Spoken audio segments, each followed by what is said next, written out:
YCP నేతల collectorate ధర్నా దగాకోరుల దండయాత్రలా ఉందన్నారు ప్రభుత్వ విప్ ఎమ్మెల్యే కాల్వ శ్రీనివాసులు. కలెక్టరేట్ల వద్ద మొసలి కన్నీరు కార్చారని విమర్శించారు. 5 ఏళ్లుగా రైతులకు ఏ ప్రయోజనం చేయకుండా ఇప్పుడు ఆందోళనలు చేయడం ఆత్మహత్య సదృశ్యమేనని ఆయన వ్యాఖ్యానించారు. సాగునీటి ప్రాజెక్టులు నిలిపివేసి అనంత రైతులకు తీరని ద్రోహం చేశారని మండిపడ్డారు.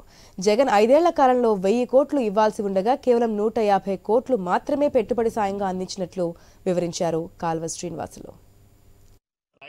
సమస్యలపైన వైఎస్ఆర్సీపీ ఈరోజు రాష్ట్ర వ్యాప్తంగా కలెక్టరేట్ ఎదుట నిరసన కార్యక్రమాలు నిర్వహించడం దగాకోర్ల దండయాత్ర లాగా ఉంది ప్రభుత్వం పైన.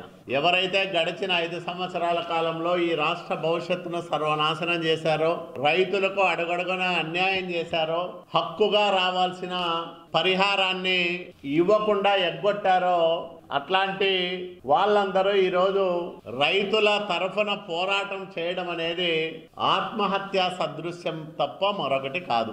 వాళ్లకు ఆ హక్కు లేనే లేదు. శాసనసభ సాక్షిగా జగన్మోహన్ రెడ్డి ఈ రాష్ట్ర రైతులందరికీ హామీ ఇచ్చాడు. దాదాపు 2300 కోట్ల రూపాయల పంట నష్ట పరిహారం వైసీపీ ప్రభుత్వం ఇవ్వబోతా ఉంది ఈ రాష్ట్రంలో రైతాంగానికని సభ సాక్షిగా అసెంబ్లీ వేదికగా ప్రకటించిన జగన్మోహన్ రెడ్డి నిస్సిగ్గుగా ఆ మొత్తాన్ని